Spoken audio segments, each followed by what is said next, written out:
does it to you and for you. Psalm 139:14-16. I praise you because of the wonderful way you created me. Everything you do is marvelous. Of this I have no doubt. Nothing about me is hidden from you. I was secretly woven together in the earth below. But with your own eyes you saw my body being formed. Even before I was born, you had written in your book everything I would do. Napakalalim ng katotohanan na sinasabi ng Psalm 139:14-16. Pero kung ating sasagipin, sasalain, ang pinaka main message nito is, ang bawat tao ay nilikha ng Diyos, handiwork of God, creation of God, na walang napasama sa ating elemento bilang tao na hindi alam ng Diyos, na hindi niya pinayagan o hindi niya ginawa. Ano lang ang kahulugan nun? Na ang basic personhood and humanity of everyone is from God, is of God, is created by God. And because of that, nasabi niya, you had written in your book everything I would do even before I was born. So meron bang tadhana? Meron bang kapalaran? Pag kinonsider natin ang genetics at in-apply natin itong verse na to sa genetics, o genetics is applied and subsumed under these verses, it is saying, genetically you made me.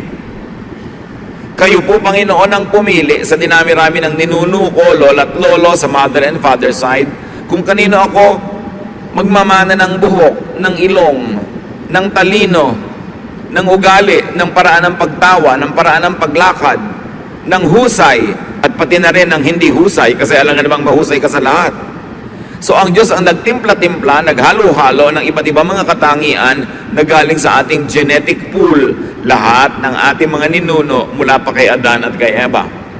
So apparently, all the genes that would ever appear in humanity were already in Adam and Eve. Pero hindi lahat lumabas sa kanilang katawan. Siyempre, isa lang ang korte ng ilong ni Adan, hindi iba-iba. Pero sa kanyang genes, sa kanyang dugo at laman, ay nandoon at nakatakda ang iba't ibang uri ng korte ng ilong, iba't ibang uri ng kulay ng buhok, iba't ibang uri ng haba at iksi ng mga biyas ng tao na lalabas sa kanyang mga offspring. Ngayon, kung ano ang nangyari sa iyo, kapatid, kung paano ka nilikha, Diyos ang may gawa.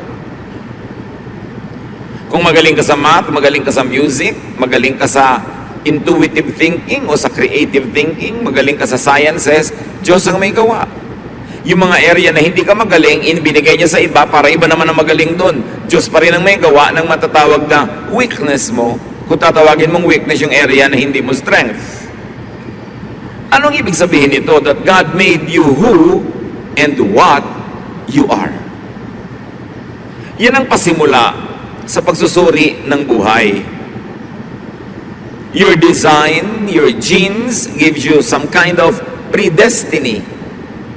Siyempre, pag nilikha ka ng Diyos na napakatangkad, halos predestined ka na siguro yung magiging airline crew, magiging basketball player o model. Kung nilikha ka naman, ang height mo ay hindi yung hinihingi ng gano'ng mga field, itinakda ka na hindi para doon.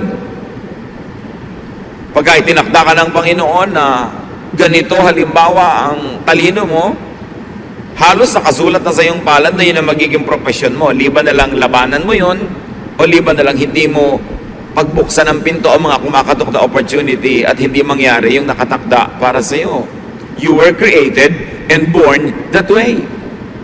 Hindi mo nilikha ang sarili mo. Kaya ang unang-unang hakbang para magkaroon ng buhay na masaya, masagana, pinagpala, tanggapin mo muna ang sarili mo at huwag ka magreklamo ng magreklamo tungkol sa iyong sarili. May gusto o ayaw ka sa sarili mo, pero hindi naman ikaw ang may gawa niyan.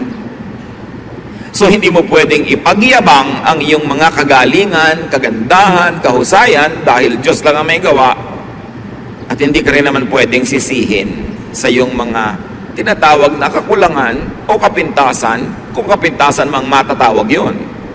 In other words, hindi naman tayo lumikha sa mga sarili natin. Kaya dapat, Kung mabubuhay ka ng buo, makabuluhan, mabunga, tanggapin mo ang sarili mo at tanggapin mo rin ang iba. At sa abot ng iyong makakaya, na limitado naman dahil may nakatakda, improvein mo kung ano yung binigay sa'yo. Change from glory to glory. But the Bible says, can a leopard change its spots? Or an Ethiopian change his skin? The obvious answer is no. May mga bagay na pwedeng baguhin at improvein, merong hindi, tinatanggap na lang. Sa ating sarili, sa ating kapwa. Sa inyong anak at magulang, sa inyong kapatid o asawa, sa inyong kaibigan, meron kayong dapat tanggapin na nakasulat, nakatakda sa kanyang dugo at laman, genetically, nando na. Merong pwedeng improvein, baguhin yung napalagay lang doon because of nurture and conditioning. Pero genetically, nung ipinanganak ka na, halos nakatakda na ang lahat. Kaya, pag tinanggap natin yan, handa na tayo ngayon na alamin kung ano ang papel natin sa buhay at papelin yun. Kasi pag hindi mo pinapel yung papel mo, magiging second or third class ka lang na trying hard, copycat of somebody else. Ecclesiastes 3:1-2, everything on earth has its own time and its own season. There is a time for birth. Be as you were created and designed. Sabi, pwede bang lumaban ang palayok doon sa gumagawa ng palayok na sinasabi, bakit ganyan ang ginawa mong korte sa akin? Oh, bakit wala akong tangkay? Bakit ganito? Bakit ganon? No. He is the potter, we are the clay.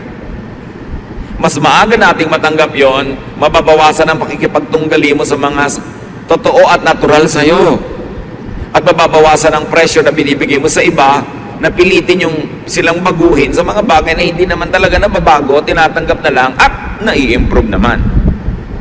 So be at peace with yourself and with others. That's how you live life. Pastor, paano ko po pakikasamahan ng asawa ko laging tanghaling magising? Lagi namin pinag-aawayan, ang tagal-tagal na, tanghali pa rin siyang magising. O di hayaan mo siyang matulog hanggang tanghali. Yung pala ang likas niya kaysa mag-away kayo araw-araw. Kung pwede ka mag-adjust para sumabay sa kanya, adjustan mo. Kung hindi, edi magkaiba kayo ng schedule sa umaga. Kaya magulo kuminsan ang buhay natin, lalo sa loob ng pamilya, pinipilit nating baguhin ang lahat ng tao. Mga magulang, kung may isa, dalawa, tatlo kayong anak, hindi pwedeng pare-pareho sila ng ugali. Kasi iba-iba ang pinagkunan ng mga ninuno at iba-ibang templa. Hindi mo pwedeng hanapin kay bunso yung mga katangian ni panganay. Magulo yung ganon. At mga wives, hindi nyo pwedeng hanapin sa asawa nyo yung katangian ng inyong bayaw o katangian ng inyong kumpare. Magulo yun. Magsimula tayo sa pagtanggap sa ating sarili at sa ating kapwa tulad ng walang patakarang pagtanggap ni Jesus sa atin. Mas tahimik na unang hakbang yun ng buhay. So be born, accept who you are, then grow up. Luke 2:52, and Jesus grew in wisdom and stature and in favor with God and man. So even the Lord developed, He grew. Hindi naman siya ipinanganak na kompletong-kompleto na yung divinity at humanity niya. He grew. So you keep growing and do not stagnate. Kailangan yung alam mo last week, pinalitan mo na ngayon kasi may bago ka ng magandang nalaman. Kailangan yung sistema mo nung 3 years ago, nag-improve na, hindi laging iyon, ang yun, because you have to keep growing. And grow as you were created and designed. Huwag pilitin na maging iba. Doon ka lumago kung saan ka talaga nakahapay, kung saan ka nakatakda. Yun ang i-develop. Leave life stages behind, rising on their foundation. You are an infant first, then a child, and then a boy or a girl, and then a young man or a young woman, then a young adult, then an adult, then a senior adult. Live according to the stages of your life. Huwag magbata-bataan kung matanda na at huwag piliting tumanda yung bata. Yung bata ay bata, huwag nating piliting magkilos matanda. May panahon para sa lahat ng bagay. May panahong maging bata, may panahong tumanda, at may panahong napakatanda. Do not fast forward adulthood in children. We have all the time in the world to become and to remain old. Dapat hindi sobrang agahan yon. 1 Corinthians 13:11. When we were children, we thought and reasoned as children do. But when we grew up, we quit our childish ways.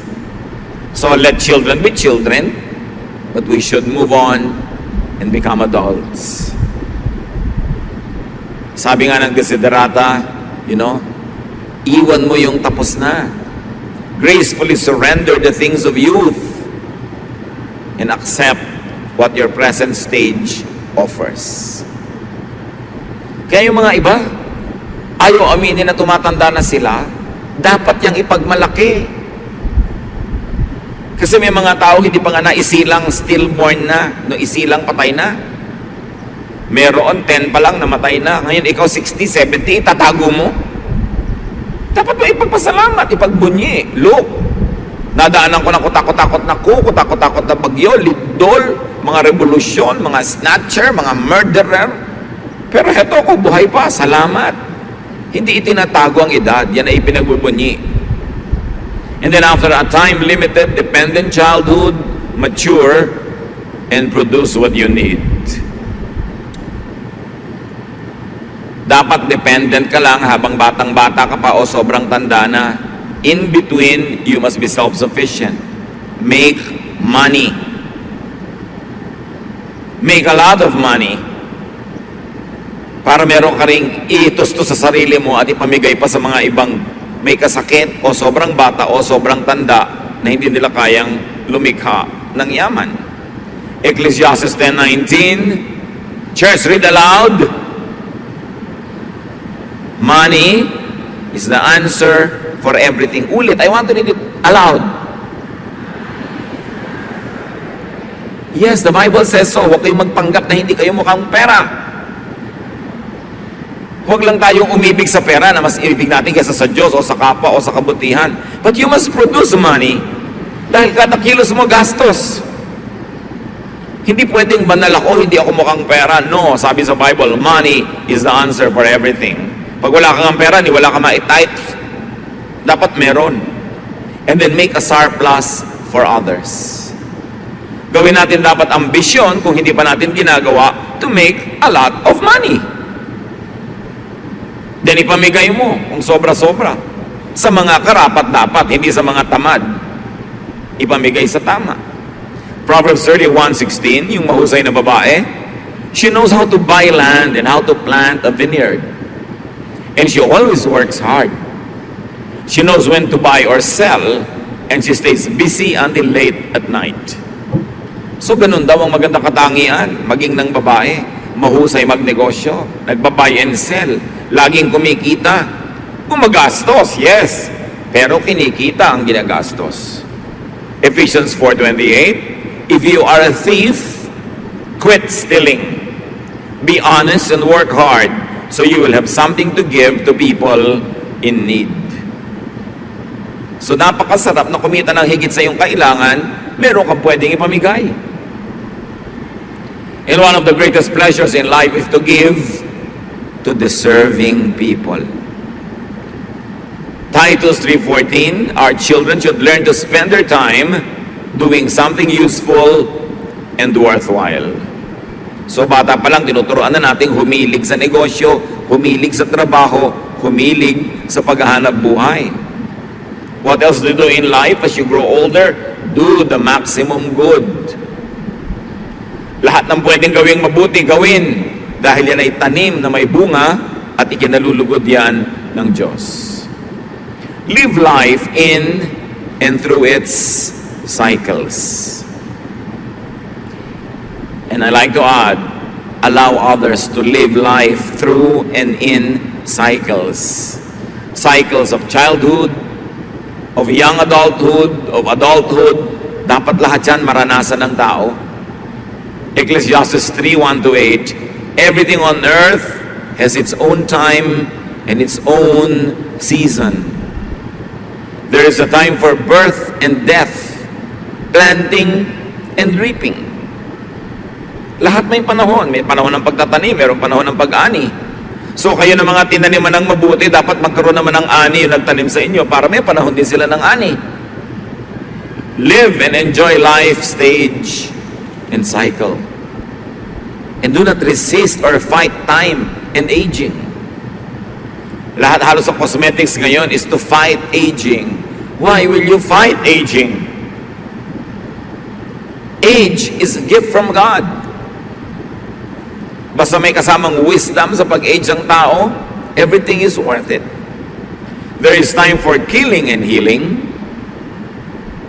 for destroying and building, for crying and laughing, weeping and dancing, for throwing stones and gathering stones, for embracing and parting. There is a time for finding and losing, keeping and giving, for tearing and sowing, listening and speaking. There is also time for love and hate, for war and peace. So anong sinasabi sa atin Solomon? Maiksi ang buhay compared to eternity, pero ito'y sapat para magkaroon ng oras sa lahat ng bagay. At huwag pagtakhan.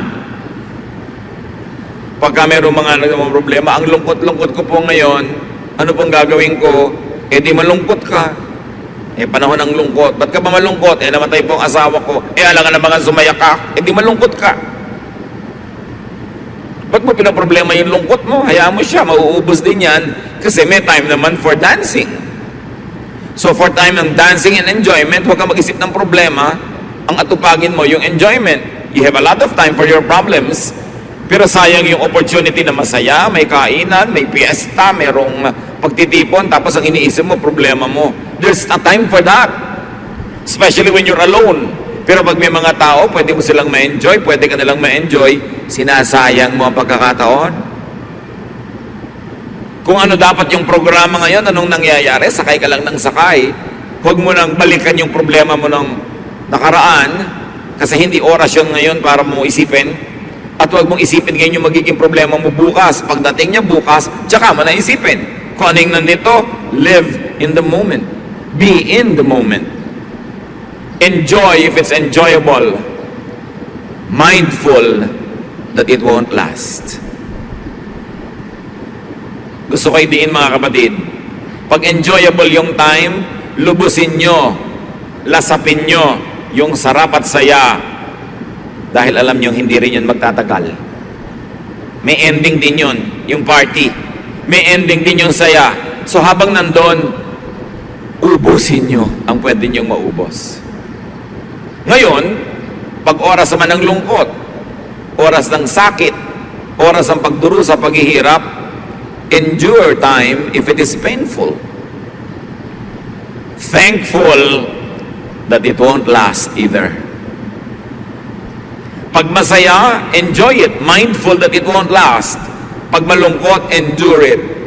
Thankful that it won't last either. Natatapos din ang hirap. Natatapos din ang lungkot.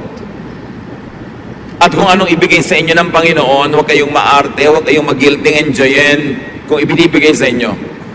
Ecclesiastes 11:8, even if you live to a ripe old age, you should try to enjoy each day. So ano sinasabi ni Solomon? Kahit matanda ka na, maghanap ka pa rin ng gimmick. Maghanap ka ng fun. Feel young. Look young. But think like an adult. Behave like an adult. But be happy. At isa yan sa mga gifts natin sa ating mga magulang, lolo at lola, lalo't naging mabuti silang magulang, dapat magsaya naman sila sa kanilang pagtanda. Hindi ang tanda-tanda na nila, taga-alaga pa ng apo. Dapat, gusto kong yakapin ang apo ko, sayo ko na, pagod na ako, ito na uli ang anak mo, alagaan mo na uli. Ganun lang, hindi yung sila tong nakatali sa mga apo. Inalagaan na nga kayo, pati anak nyo, alagaan pa ng magulang nyo, ano kayo? Dapat, kung gusto lang nila, pagka naiinip lang sila o natutuwa, pero hindi nila tungkulin yon. Hindi tungkulin ng mga lola at lolo na alagaan ng mga apo. Tungkulin nyo ng magulang. So give them time to rest, to enjoy life. At syempre, because, ano nga yung binasa nating malakas na verse? Ulitin nyo nga. Lakasan Yes, money is the answer for everything. Dapat punuin nyo ang bulsa ng matatanda ng money. Sustentuhan. Pag binigyan mo ang matanda ngayon, sabihin mo, next month po, ganyan din ang ibibigay ko. Hindi ibibigay mo, pero hindi niya alam kung kailan yung next. Hindi tuloy siya makapag-plan ng budget. Right? Dapat, pinalaki ka, pinakain ka. Panahon lang. Panahon mo naman ngayon para mag-alaga ng mga matanda na. Hindi yung matanda na sila, sa kanya ka pa kayo hihingi ng pang-load. Ang kapal naman ng anak ka, ang tanda-tanda na nanay, pahingin pang-load. So, kailangan bibigyan ng pahinga ang matatanda para buong buhay lahat ng cycle na enjoy nila. Lesson naman, maging mabuti tayo magulang para ganado na yung mga anak natin na mahalin tayo pagdating ng panahon. Diba? Ecclesiastes 7:14, when times are good, be happy. But when times are bad, consider this: God has made the one as well as the other. Therefore, no one can discover anything about their future. Lagi may nagtatanong, pwede po bang hulaan yung future? Ayan, sinabi niya, no one can discover anything about their future. So tama na ang katatanong tungkol dyan sa hula na yan. Hindi nalalaman ko anong darating pa. Pero, kung anong dumating, try to enjoy it. Sabi, pag masaya ang panahon, magsaya ka. Pag malungkot ka, di malungkot ka. At tandaan mo, Diyos din ang may gawa niyan. Hindi si Satanas. Tanggapin mo, bahagi talaga yan ng buhay. It is a given. Do not contend with it. Just accept it. Thankful that sad times won't last forever. Mindful that happy times won't last too long. So enjoy it. Maximize enjoyment. Kung gusto mong tumanaw ng utang na loob sa Diyos na nagbigay ng buhay, enjoyin mo yung binigay niyang buhay at ikatutuwa yun ng Diyos. Hindi siya na-o-offend kung nag-e-enjoy ka. Mga religious leaders lang kuminsan ang na-o-offend pag nag-e-enjoy ang mga tao, but not God. God wants you to have a life, a full life, a meaningful and a happy life. So make and let others enjoy. Gawin yung mission sa buhay, mga kapatid, to make people enjoy. Especially people who are good to you and kind to you. What do you do with life? Minimize pain and suffering. Bawasan, untian natin ang lungkot at hirap ng buhay. Huwag makipag-away. Nakakalungkot yan. Huwag mang-api. Huwag maging killjoy sa iba. Minsan yung taong to, ngayon lang pala siya nagkaroon ng kaligayahan. Kikilljoyin mo pa. Ang tagal-tagal pala niya nagdurusa. Tapos ngayon, naiinis ka dahil ang lakas niyang tumawa. Ngayon lang pala nakatawa yung tao after many years. Hayaan niyo yung mga tao. Let people also enjoy their lives. But above all, what do you do with life? Fear God and obey His commandments. Hindi takot na ninenervyo sa pinagpapawisan ng malapot, but banal na takot. Isang uri ng takot na may pitagan na bibigay sa'yo ng inspirasyong mabuhay ng maayos, na mabuhay ng mabuti sa kapwa-tao. Ecclesiastes 12:13-14. Everything you were taught can be put in a few words. Respect and obey God. This is what life is all about. God will judge everything we do, even what is done in secret, whether good or bad. So laging igalang ang Diyos. Itrato ang mga tao tulad ng gusto ng Diyos sa pagtrato natin sa kanila. Igalang ang ating sarili, mahalin ang buhay. At kung kaya mo, get a partner. Or a substitute. Maybe a friend. Kasi kung wala kang tunay na romantic partner, maybe there's the next best thing. But always have a partner, a friend, someone that you share time and space with. Genesis 2:18, the Lord God said, it isn't good for the man to live alone. So mga magulang, huwag tayong mangontrabida sa mga nagugustuhan ng ating mga anak. Sila ang makikisama. Dapat ang kasama nila sa buhay, yung gusto nilang kasama. Yung masaya silang kasama. Hindi yung gusto natin para sa kanila. Hindi naman tayo ang makakasiping nun at makakasalo. Pero siyempre, mga anak, makinig din sa opinion ng magulang kasi kung minsan, dahil sa edad, marunong na silang kumilatis kung sino ang problematic person pala at hindi makakabuti para sa iyo. But at the end of the day, it's really the choice of the one who is going to get into the partnership. And let's allow people to have their own partners. Huwag tayong mga kontrabida. Sabi sa Ecclesiastes 4, 9 to 12, two are better than one because they have a good return for their labor. If either of them falls down, one can help the other up. But pity anyone who falls and has no one to help them up. Also, if two lie down together, they will keep warm. But how can one keep warm alone? Though one may be overpowered, two can defend themselves. A cord of 3 strands is not quickly broken.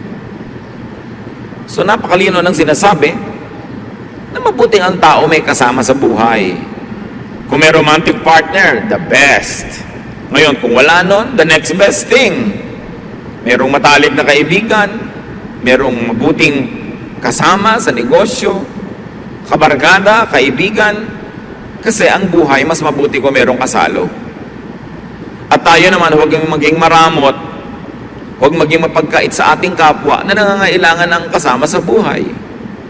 Marami ganyan mga anak, mabubiyudo ang tatay, mabubiyuda ang nanay, ayaw ng pag-asawahin uli. Remember that marriage is only until one of them dies. And when one passes on, the person is free to marry again. Maraming mga anak ayaw pagsawahin yung tatay.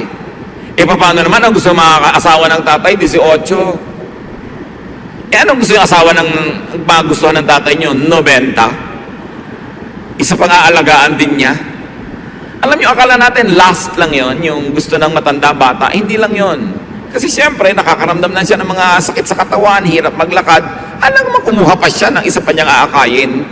So nagkakaroon siyempre ng natural attraction sa young, sa strong, sa cheerful, sa happy. Why na ipagkakait sa mga magulang yon? Dahil natatakot kayo may kaagaw kayo sa mana? Sa mga lupa, sa kuko ng tatay nyo, maghahati-hati kayo sa konting lupa. Pagkakaitan nyo siya ng kaligayahan, bakit? Masisipingan nyo ba siya? Makakamot nyo ba yung likod niya the way a wife or a partner could? So bakit yung pagdadamutan? Ipinundar niya yung kanyang mga property, natatakot kayong pagmamatay siya, may mapunta doon sa kanyang mapapangasawa. Maraming anak ganun ka-selfish. Magpundar kayo ng property nyo kung gusto nyo magkaroon, huwag nyong bigla na lang titigan yung mamamanan nyo na pinagkakaitan nyo yung matanda na makapag-asawa sa takot nyong mabawasan ng mana. Meron pa nanay, ang tanda-tanda nyo na, nakakahiya naman po na mag-asawa pa kayo. Bakit nakakahiya? Marriage is honorable, no matter what the age. Sasamahan nyo ba siya araw-araw? Pumupunta lang naman kayo kung birthday, o pag Biyernes Santo, o pag Noche Buena. Ibang araw, wala namang kasama yung matanda. Ba't di nyo hayaang may kasama? Don't be a killjoy. Let people have partners of their choice. Choice nila yun. Si King David nga nung matanda na hindi na matanggal ang ginaw sa katawan. 1 Kings 1 to 4. King David was now an old man, and he always felt cold, even under a lot of blankets. His officials said, "Your Majesty, we will look for a young woman to take care of you. She can lie down beside you and keep you warm." They looked everywhere in Israel until they found a very beautiful young woman named Abishag, who lived in the town of Shunem. They brought her to David, and she took care of him. Bakit niya naman mamasamain? Lalo kung matanda na, hindi na magkaroon siya ng happy ending. Para yung pag-exit niya sa mundo, nakangiti siya. Bakit mainit ang mga tao, ang mga mata ng tao sa may edad na may gusto pa ng partner? Alam niyo yung pag-edad, sa itsura lang, pero ang nadarama naman ng matanda, pareho lang nung siya ay 14. So huwag nating pagkaitan ng mga matatanda ng ganon. What else do you do with this short life? Have offspring. Whenever you can, magkaroon ng anak, or its closest, second best thing, and raise your children. Raise them well. Mahirap lang naman magpalaki ng bata kung maliliit pa sila. Pag lumalaki na, kumiginhawa na rin yan. Mabuti yung may mga anak. At kung kaya natin mga kapatid, help others raise their own children too. Proverbs 22 verse 6, teach your children right from wrong. And when they grow, they will still do right. Ang pagtuturo kung kailan bata, kaya dapat hindi yun napapabayaan. Isa sa mga social dangers ng ating OFW phenomenon, kumisan walang nakakatutok sa mga bata. Kaya tuloy ang nangyayari, lumalaki na walang guidance. Kailangan habang bata, mahalin, tutukan, alagaan, para paglaki, balanced person siya. And now, of course, enjoy your children. And when you grow older, your grandchildren. Bakit ka pa may anak kung hindi mo nun may enjoy? And enjoyment is sharing time and space. There should be a lot of togetherness, a lot of fellowshipping. Proverbs 17:6, grandparents are proud of their grandchildren. Which of course goes without saying, mga young people, live so that your grandparents will be proud of you. Hindi yung binibigyan nyo sila ng kahihiyan, kundi sila ay may maipagmamalaki. So mga kapatid, enjoy fruits of lifelong toil and good works. Kaya yung mga magulang natin, pag nagsi-senior years na sila, dapat na-enjoy na nila lahat ng itinanim nila. Hindi yung kasama pa tayong namimitas. Dapat tayo na yung nagdadagdag sa mga kaing-kaing nila ng mga ani. Ecclesiastes 3:13, because God's gift to us is the happiness we get from our food and drink and from the work we do. Regalo yun ng Panginoon na tayo'y umani ng itinanim at lasapin ang sarap ng ating mga mabubuting naging mga gawa. Ecclesiastes 5:19, suppose you are very rich and able to enjoy everything you own. Then go ahead and enjoy working hard. This is God's gift to you. So yung mga bunga ng iyong pagsisikap, sabi ko noon, huwag kang mahiya na ina-enjoy mo yan. Huwag kang mag-apologize. Bigayan ng Diyos. God wants you happy. God wants you to have pleasure. Hindi yan ipinagkakait ng Panginoon at hindi dapat ikahiya kung sa malinis namang paraan ng galing. So nagawa nyo na yan. You are born, you grow, you enjoy life, you get a partner, you have children when you can. You do the maximum good, you minimize pain, you maximize enjoyment. And when your time comes, die. Natural darating yun. Sabihin nyo nga sa katabi nyo, die. Pero huwag muna ngayon, di ba? Later, much later. Pagka may sakit na talaga nag-aagaw buhay na, ibubulong mo na, mother, die. Siyempre, panahon na eh. Pagka talagang panahon na, sige po lola, die. With a smile. Bakit? You lived a full life. You cannot be on earth forever. Malungkot ka lang naman at magkaroon ka ng mga regret kung walang nangyari sa buhay mo, hindi ka nag-enjoy, hindi ka nasarapan, tapos eto ngayon namamatay ka na. Kaya dapat, pinapasarap, pinapaganda ang buhay para pag binabawi na ang ating hininga, buong puso at maluwag sa dibdib mong isasauli because you lived a full life with no regrets. Ecclesiastes 3:1-2, everything on earth has its own time and its own season. There is a time for birth and death, planting and reaping. So death is as natural as birth. Kanya-kanya. Iba-iba lang ng excuse. Pero magkakaroon din ng excuse. Hindi dapat nalulungkot. Lalo't may edad na. Nagkaroon ng magandang buhay. Siyempre, normal lang na magkaroon tayo ng konting agam-agam, mga lungkot-lungkot. Pero, nababawasan yon kung alam mo na ginawa mo ang mabuti sa taong ito sa abot ng iyong makakaya. At kung kinukuha na siya, patungo sa Panginoon, buong puso mo nang ibibigay. 2 Corinthians 4:16, therefore we do not lose heart. Though outwardly we are wasting away, yet inwardly we are being renewed day by day. Kahit na nagmumukha tayong naluluma sa panglabas nating katawan, yun naman ating espiritu ay lagi nang binabago ng Panginoon at tayo ay uuwi sa Kanya as fresh and as young as ever. Katawan lang yung tumatanda, hindi yung espiritu. Death, like birth, is not your doing. So be ready to die anytime. without regrets. Maiksi man o mahaba ang buhay, marami mang taon o konti, sa anumang oras na ibinigay sa atin, sa bawat at sa loob ng isang araw, mga kapatid, maximize enjoyment. Do the maximum good. Minimize pain. Love people. Savor life. Enjoy life. Every day. Para kahit any day kang kunin, wala kang lugi. Hindi pwede magtitiis ka ng 10 taon para mag-enjoy sa 11th year. Paano kung namatay ka sa 9th year?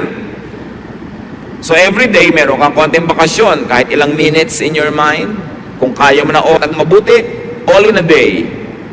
But plan as if you're going to live 100 years. But be ready to meet your Maker anytime. And also, be ready for other people's death. Hindi lang tayo dapat handa sa sarili nating pagpanaw sa mundong ito, handa rin tayo sa pagpanaw ng iba, lalo na mga mahal natin sa buhay. Paano tayo naghahanda? Mahalin mo na ngayon. Bigyan mo na ngayon. Patawarin mo na ngayon. Pagbigyan mo na ngayon, para bukas, kung siya binawian ng buhay, wala kang ipinagsisisi. May sakit, dalawin mo na pag nalaman mo agad. Hindi yung next week pa dahil baka bigla siyang bawian ng buhay sa gitna ng week. Eto ka ngayon, nagsisisi. Bahala ko lang ang dalawin eh. Hindi na ako nahintay. Bakit naghihintay ba ang kamatayan? Para hindi tayo sobrang mabigat ang loob pag merong sumakabilang buhay, lahat ng kaya nating mabuting gawin, gawin na natin. Wala kang guilt. At na-enjoy niya yung kabutihan. And when God calls you, then enter eternity. Next chapter naman ng buhay. Absent in the body, present in the Lord. Solomon says that when we die, the body returns to the ground where it came from, and the spirit returns to God who gave it. So minus all the human and earthly drama, that is really glorious to return to God. Pero dahil hindi naman natin talaga alam na alam kung ano naghihintay doon, kaya hanggat maaari, nagtatagal tayo dito kasi itong alam natin, itong kilala natin, but God has a plan for you. So live your life now while on earth, and when God calls you, go there. 2 Corinthians 5:8, we should be cheerful because we would rather leave these bodies and be at home with the Lord. So ganun din dapat ang pagharap daw, maging sa kamatayan hanggang maaari. Be cheerful because you will leave this body but be at home in God. Kaya ang sabi ng Philippians 1:21, if I live, it will be for Christ. And if I die, I will even gain more because I will be with Christ. So between birth and death, there is a very narrow timeline. Make the most out of life. Huwag kayong magsayang kahit ng isang araw.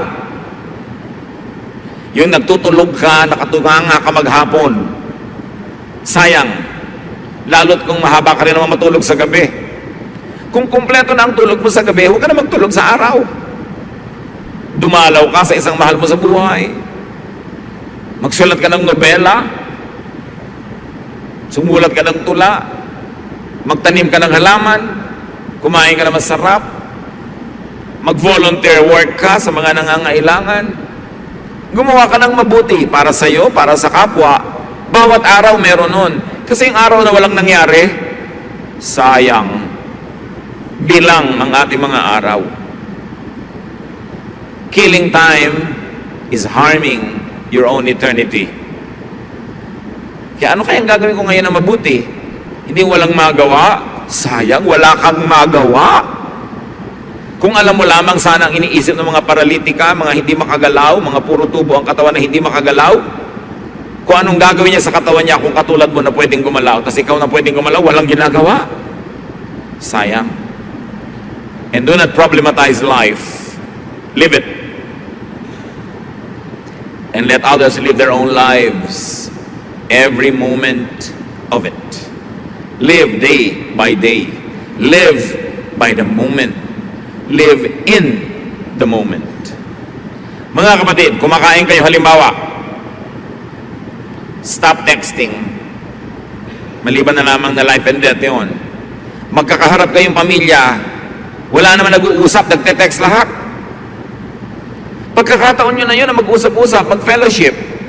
Kaya meron isang matinong ina, ang husband niya nagtatrabaho abroad, uuwi sa bakasyon, sabi sa mga anak, pag nandito ang daddy nyo, walang internet, walang Facebook, walang text. 10 minutes lang every day. Asikasuhin yung daddy nyo, makipag-usap kayo, makipag-fellowship kayo. Dahil sayang ang oras.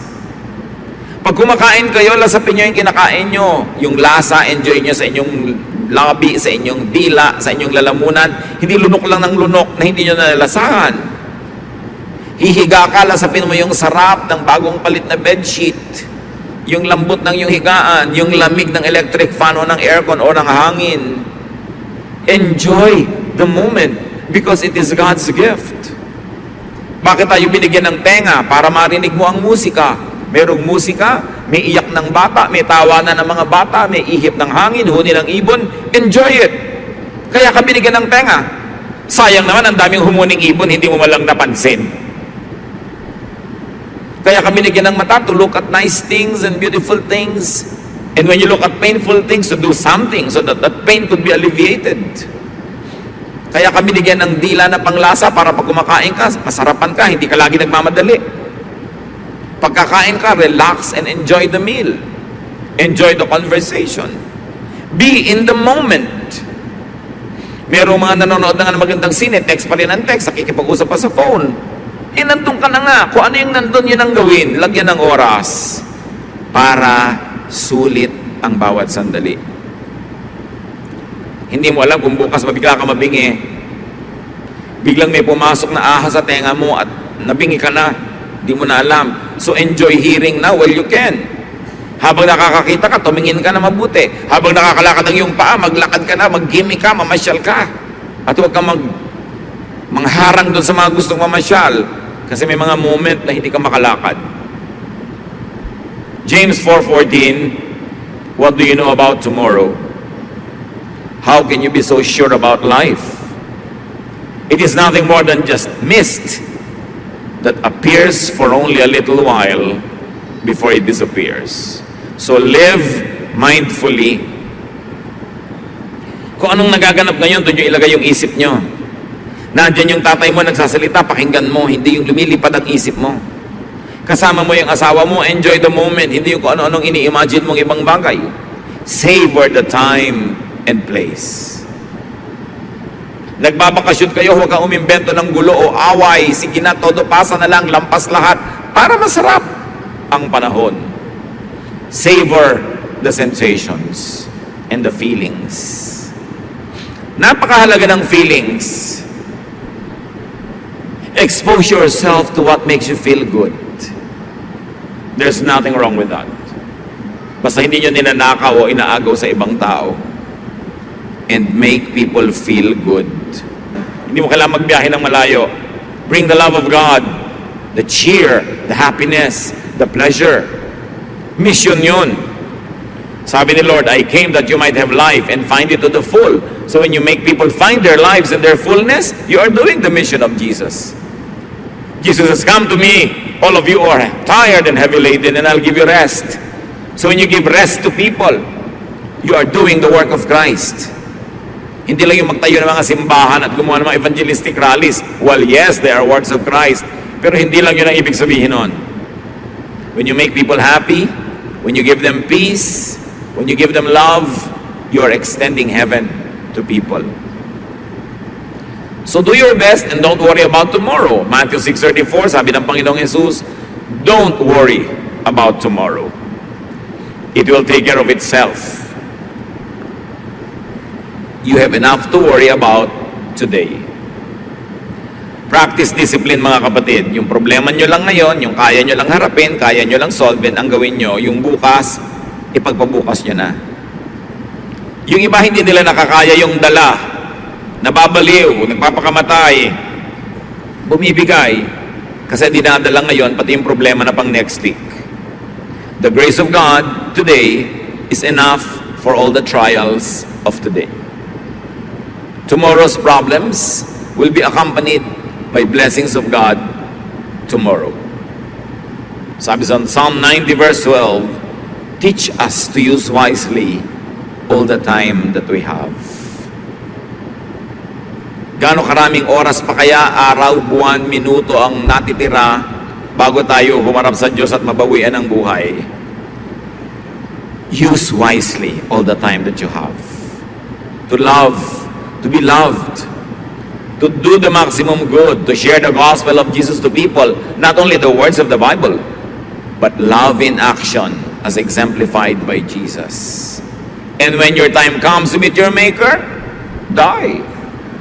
Ganun talaga ang buhay. Huwag dramahan masyado. Meanwhile, while you are not being called to eternity, live. Get alive. Kaya nga napakaganda ng Tagalog na mabuhay. Sabi sa Spanish, a vida.